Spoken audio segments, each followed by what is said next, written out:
আগের ক্লাসে আমি বলেছিলাম যে 1D মোশনের একটা প্রবলেম ক্যালকুলাস দিয়ে আমরা সলিউশন করব। তো চলো শুরু করি। প্রবলেমটা হচ্ছে the relation between time and distance x is T equals to ax square plus bx where a b are constants the acceleration is কোন চয়েসটা? A option -2av cube, B option 2av square, C option -2av square, D option 2bv cube. তো এই প্রবলেমটার সলিউশনের দিকে চলে যাই। First কি হচ্ছে, ফাংশনটা দিয়েছে T equals to ax square plus bx।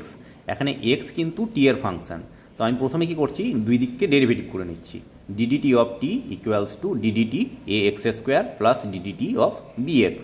এখন ডিডিটি অফ টি মানে কি 1 হয়ে গেল, খুব সিম্পল। এখন ডিডিটি অফ ax স্কোয়ার, এই রাশিটার কি হচ্ছে যে এটা কনস্ট্যান্ট বাইরে বেরিয়ে আসবে। এখন এক্স স্কোয়ারের ডেরিভেটিভ হবে ডিডিটি অফ টি তার রেসপেক্টে। দেখো এক্স এখানে কিন্তু টাইমের ফাংশন, তাহলে সেজন্য 2টা আগে বেরিয়ে চলে এলো, 2x টু দি পাওয়ার 2 - 1 মানে একটা এক্স পড়ে থাকবে শুধু এখানে, আর কি পড়ে থাকবে এক্স ডিএক্স ডিটি। তো এটা গেল এই ফার্স্ট পার্টের ডেরিভেটিভ। সেকেন্ড পার্টটা কি হবে, দেখো বি হচ্ছে একটা কনস্ট্যান্ট বাইরে বেরিয়ে চলে আসবে, শুধু পড়ে থাকবে ডিএক্স ডিটি।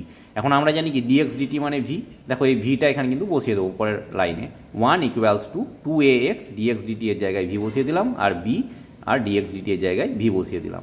তাহলে এই ফর্মুলাটা আমাদের পেয়ে গেলাম। এর পরের লাইনে আমি কি করছি, ভিকে কমন নিচ্ছি। দেখো 1টা 1ই থেকে গেছে, ভি কমন নিলে পড়ে থাকছে 2ax প্লাস বি। সেখান থেকে আমি ভি পেয়ে গেলাম, V equals to 1/2ax plus B. এখন ভি হচ্ছে ডিএক্স ডিটি, কিন্তু আমার এখানে অ্যাসেলারেশন চাই। তো অ্যাসেলারেশনটা কি হচ্ছে, এ হচ্ছে ডিভি ডিটি, হ্যাঁ, ভেলোসিটির টাইমের রেসপেক্টে ডেরিভেটিভ। তাহলে সেই অ্যাসেলারেশনটা কি পেয়ে যাচ্ছি, তাহলে ভি এর এই পুরো কোয়ান্টিটিটাকে আমাকে ডেরিভেটিভ করতে হবে। সেটা কি DDT of 1/2ax plus B. এখন এই ডেরিভেটিভটা করার জন্য আমি কি ধরে নিচ্ছি যে 2ax প্লাস বিকে জেড ধরে নিলাম। তাহলে কি হবে, ডিডিটি অফ 1/z তার আমাকে ডেরিভেটিভটা বের করতে হবে। ডিডিটি অফ 1/z এর ডেরিভেটিভটা আসবে কি -1/z square and DZ DT. এখন এই ডিজেড ডিটিটা বের করে নিই। ডিজেড ডিটিটা কি আসবে, D D T of 2ax plus B equals to 2a D X D T equals, আর এটা যেহেতু কনস্ট্যান্ট একটা বি, সেই জন্য D D T of B equals to 0 হয়ে যাবে। সেই জন্য পড়ে থাকবে শুধু কি 2ax ডিএক্স ডিটি সমান 2av। এটাকে ইউজ করি এই ইকুয়েশানটায়, তাহলে এ কি পেয়ে যাচ্ছি, A equals to -1/2ax plus B তার হোল স্কোয়ার ইন্টু 2av।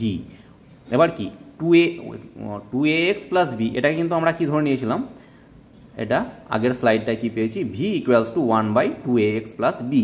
তাহলে এখানে কি পাচ্ছি, 1/2ax প্লাস বি এর হোল স্কোয়ার মানে হচ্ছে কি ভি স্কোয়ার, তাহলে -v square into 2av equals to -2av cube.